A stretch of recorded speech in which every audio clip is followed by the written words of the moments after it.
आपका स्वागत है। तमाम अहम खबरों के साथ मैं हूं आपके साथ आलोक। खबरों के सिलसिले को आइए देंगे विस्तार। सबसे पहले बात राजनीति के गलियारों से। यूपी में 7वें चरण का प्रचार अभियान जारी है। इसी क्रम में प्रधानमंत्री नरेंद्र मोदी ने सोनभद्र के गाजीपुर में चुनावी जनसभाओं को संबोधित किया। इस दौरान पीएम मोदी ने विपक्षी पार्टियों पर जमकर हमला बोला। साथ ही उन्होंने कहा, पहले पूर्वांचल की पहचान माफियाओं से होती थी, लेकिन अब विकास से होती है। एक रिपोर्ट देखिए। भारत माता की, भारत माता की। हम रहुआ सब लोग के प्रणाम करत बानी। यूपी में 7वें दौर का प्रचार अभियान पूर्वांचल में चल रहा है। 7वां चरण यही हो रहा है।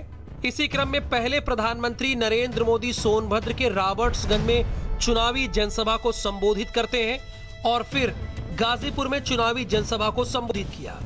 इस दौरान प्रधानमंत्री मोदी ने कहा कि यूपी में बीजेपी की सरकार बन रही है क्योंकि जनता बीजेपी के पक्ष में मतदान कर रही है। साथ ही प्रधानमंत्री मोदी ने गाजीपुर की धरती से कहा कि ये चुनाव घोर परिवारवादियों का राष्ट्रवादियों के बीच है। साथियों, यूपी में 5 चरणों के चुनाव में बीजेपी अपना परचम लहरा चुकी है।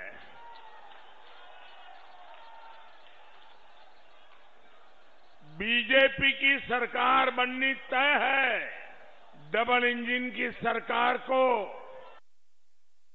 आपका एक एक वोट नई ऊर्जा देगा और आपका एक एक वोट उन घोर परिवारवादियों को भी करारा जवाब देगा।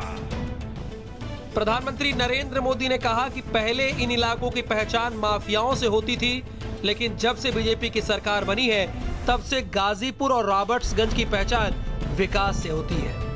साथ ही प्रधानमंत्री मोदी ने कहा कि आपका वोट इनको सजा देगा।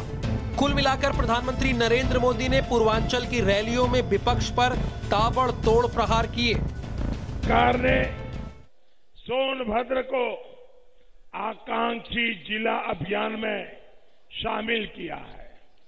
बिजली कनेक्शन हो, शौचालय हो, गैस कनेक्शन हो, शिक्षा हो, स्वास्थ्य हो, ऐसी हर सुविधा के लिए सोनभद्र और आसपास के क्षेत्र को प्राथमिकता दी जा रही है। 1 लाख करोड़ रुपए मेरे गरीबों के घर में उनका पक्का घर बने और उनके घर में नल से जल पहुंचे, ये काम मैंने करना तय किया है। घोर परिवारवादियों का इतिहास आप जानते हैं।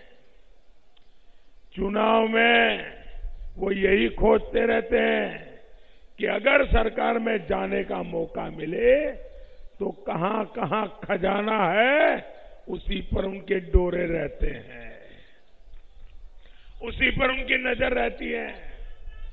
ये भ्रष्टाचारी अगर मजबूत हुए तो आपके लिए भेजा गया सारा पैसा पहले की तरह ही खा जाएंगे। बहरहाल प्रधानमंत्री नरेंद्र मोदी पूर्वांचल में बीजेपी के लिए जनता से वोट मांग रहे हैं, तो वहीं दूसरी ओर बीजेपी सरकार की उपलब्धियां भी गिना रहे हैं। अब देखने वाली बात होगी कि जनता पर प्रधानमंत्री की बात का कितना असर होता है। ब्यूरो रिपोर्ट, भारत समाचार। तो वहीं 7वें चरण